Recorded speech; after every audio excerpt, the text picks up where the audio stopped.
Hello, this is Chef Kemi from Gomazin. Thank you for joining me in another class. Today we'll be talking about the knife skill, which is one of the most important skills that you need in the kitchen. So we're going to go through the different types of knives that you need in the kitchen.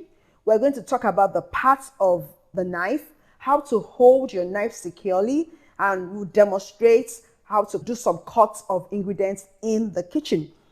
Basically, in your kitchen, you need 4 different types of knives. I'll go from the least important to the most important. So the least important of them all is your boning knife, and which is used in deboning your chicken and also for removing the silver lining on your steak, your beef tenderloins, or any of those meats that you're trying to clean up. Usually the silver lining on the meat is not digestible and it's very tough to cook. So that's why we remove them from the cut of the meat. So today I would not demonstrate with a boning knife, but in subsequent classes I will show you how to use your boning knife very well. The next one is your paring knife. The paring knife looks like the chef knife, which I'm going to show you later, and it's usually about 3 to 5 inches long.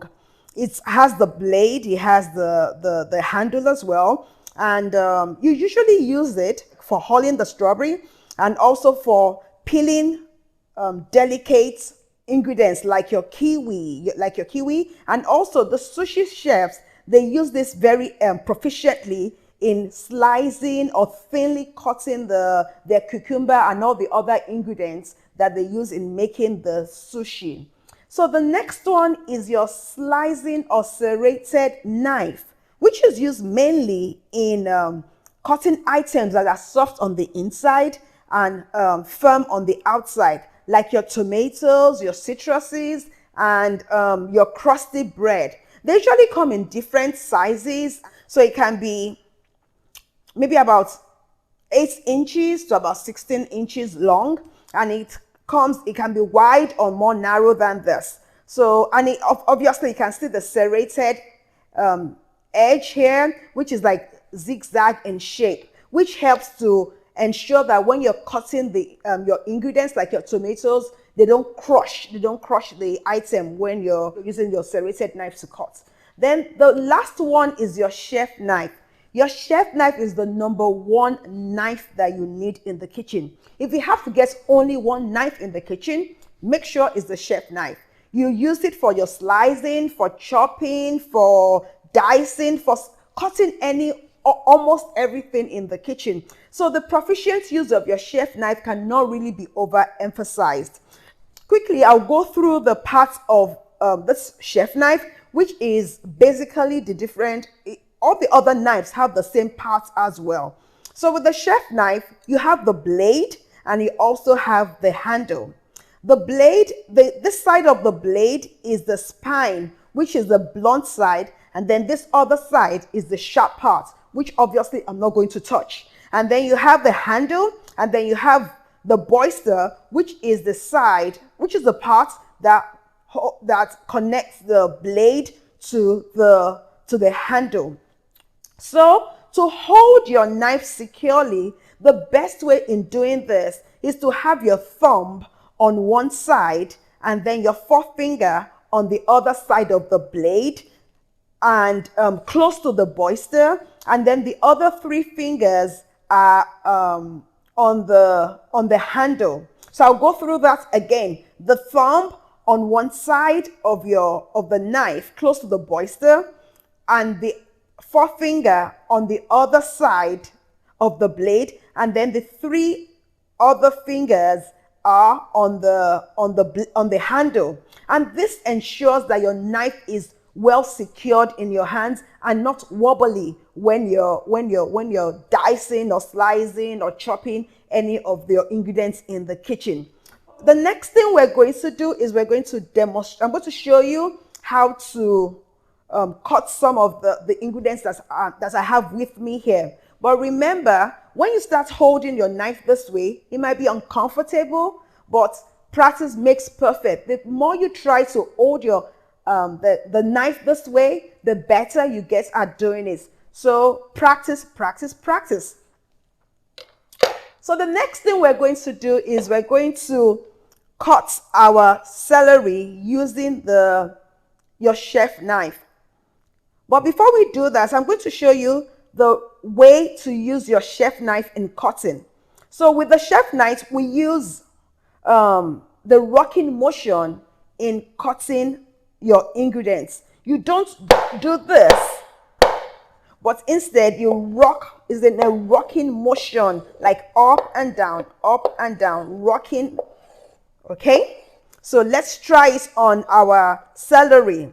So you have your left hand, which is my non-knife hand, holding down the celery so it doesn't move around, and then with my right hand I'm rocking and cutting the celery. The reason why you have to be proficient in the use of your knife is so that you can have consistency in cutting, your consistency in size, because consistency in the size will make the cooking time and the quality of your food look good and comes out well. So you can see the celery, they are all well sliced, evenly sliced as well. And the reason why you need this is, assuming you're cutting, which I'm going to show you later, assuming you're cutting the carrots and you cut a carrot and maybe one is like 2 inches thick and the other one is like 3 centimeters, and they're all in the same pot, one will cook faster than the other. Some will be mushy, some will be crunchy. You don't want that. You want everything to be cooked at the same time, and you want them all at the same tenderness. So I'll just finish cutting off this one. So we have a celery all well sliced here. So the next thing I'm going to cut will be the carrots. So I'm just going to chop off the root side and then chop off the other side as well. And then maybe cut them in like 2 inches long. So because the carrot is it rolls, it can easily roll on the board. What I will do is I'll just take a small slice of it out so that I can have a flat surface, so it's not rolling off the board or around the board. Usually I don't take off the skin of my carrots because I know that the nutrients are on the skin or underneath the skin. So I love to leave the skin on my carrots. I just wash it and then just leave the skin on. So very quickly, I'm just in a rocking motion. I will slice the carrots. I can just flip it over now. No, sorry. Okay. And then when it gets too thin, I wouldn't bother cutting because I don't want to cut my fingers. So we're going to now slice these ones. If you like, you can stack them one on top of the other, or you can just do them individually depending on how comfortable you are using your knife. Okay. So from these slices, we can get some diced carrots. So we have the slices here.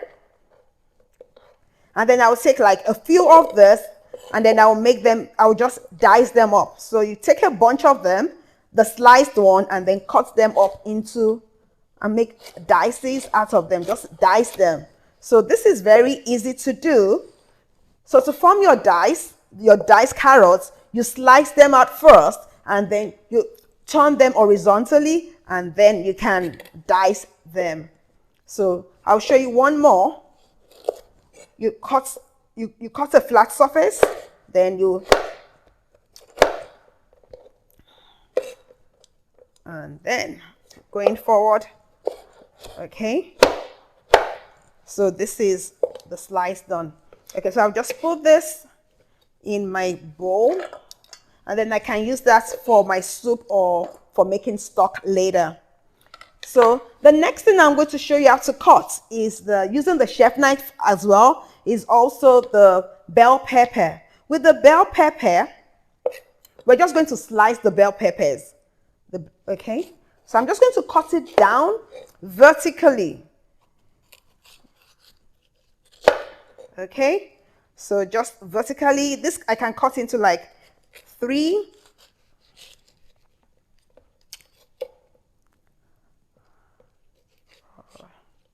So I'm just going to shake the seed out, and then that's fine.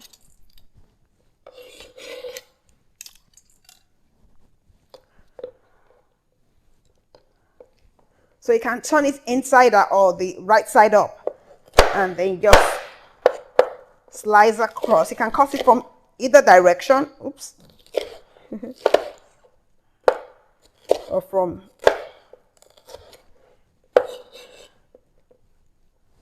don't forget your rocking motion.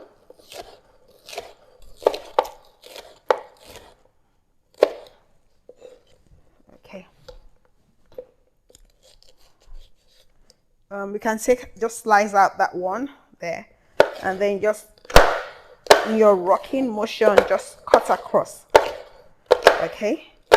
So these are the well sliced red peppers here. So I'm going to put this in the bowl while we move on to something else. Okay, the next thing we'll be working on is the onion. So with the onion has the blossom side and the root side. So we're going to kind of try to trim off the blossom side first.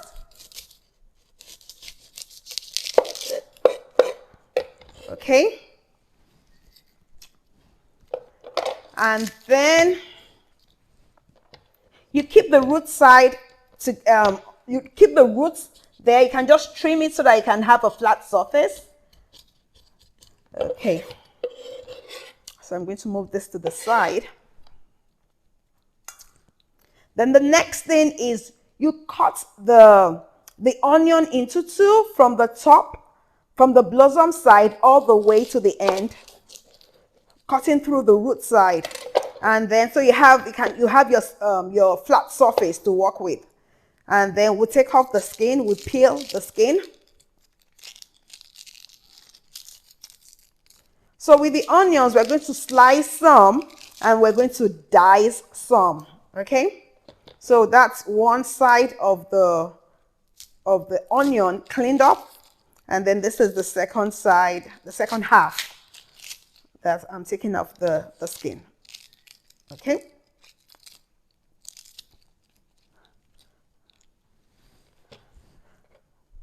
So to dice the onion, what we'll do is you have the side that is sliced, that was sliced through down, and you ensure that the root is still there. It's the root that keeps the onion together. So we're going to dice this. To dice this, you cut the onion horizontally first. So this is cutting it this way, like 2 or 3. Make sure it doesn't go all the way to you don't cut all the way through. Maybe you do about 75%, so that the onion is still together. So you can see I've cut it into 3 parts here. Depending on what size, how big you want your dices to be. If you want it small, you can make it into 5 slices. And then because I want it like medium size, so that's why I cut it into 3 horizontally. Then the next one is I will use the tip of the knife, of my chef knife, to cut the vertically. And as I said, you don't cut all the way through the onion so that you do not, so that it's still intact. The root holds it together.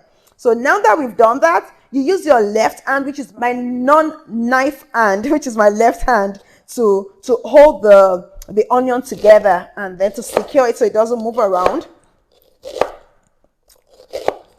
So this is it, all nicely chopped or diced. So as I said, consistency in cut leads to consistency in cooking. Our goal is to ensure that we have the ingredients cut size to be as evenly cut as possible, all being the same size. So we've diced some. Then the next thing is to slice the onion. So we have the root side still holding the onion together.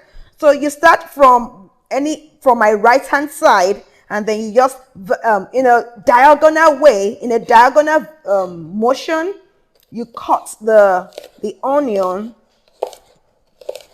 Then it becomes vertical. So you always start diagonally towards the base, and then as you come to the top, it becomes more vertical. Okay, then you turn it back and you start diagonally again.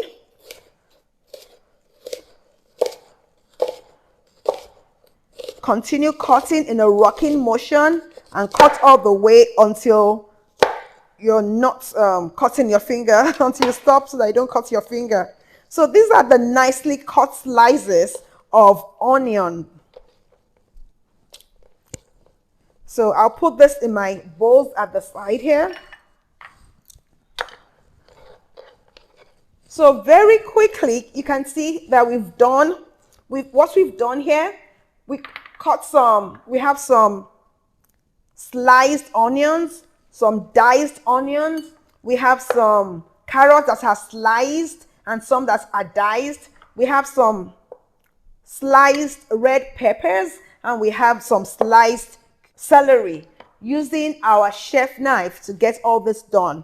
So moving on, we're going to use the serrated knife to cut some tomatoes. As I said earlier on, the serrated knife is better for items that are soft on the inside and firm on the outside, like your tomatoes, your lemon, or any of the citruses, your crusty bread. So I'm just going to cut one of the tomatoes. So you just slice off and then you just use the serrated end to just slice through.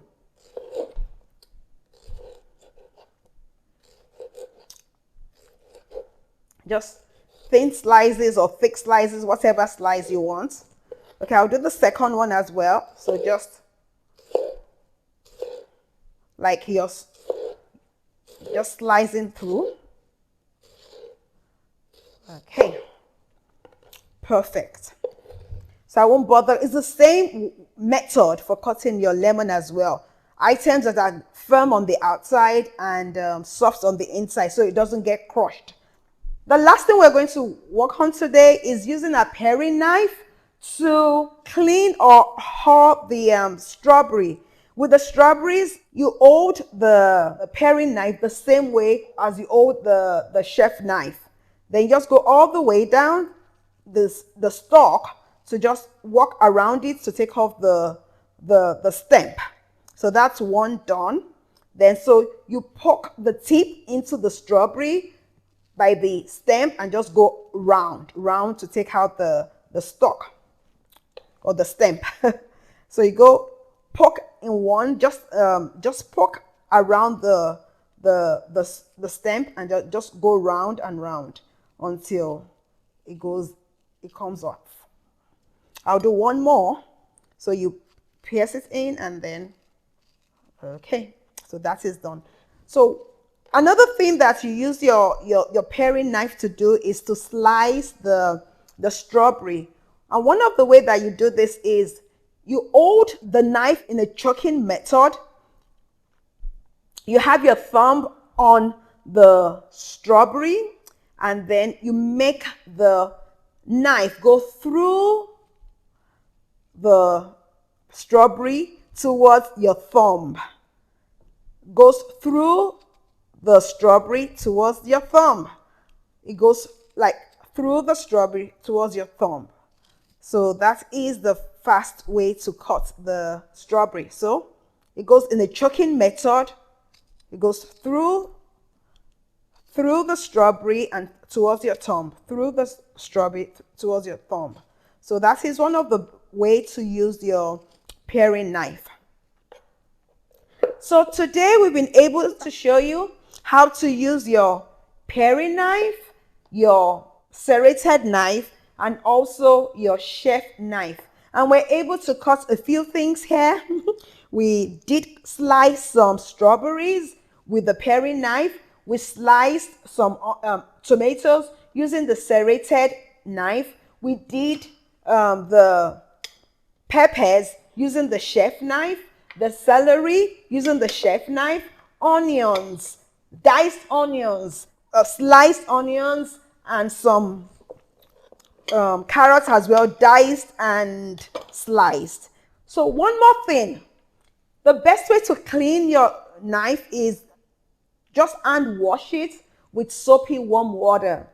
Do not put your knife, especially your chef knife, in the dishwasher. Just hand wash and put it away in a safe and secure place. Thank you for joining me in the class today. Remember, practice makes perfect. The more you practice, the better you get at it. See you again very soon.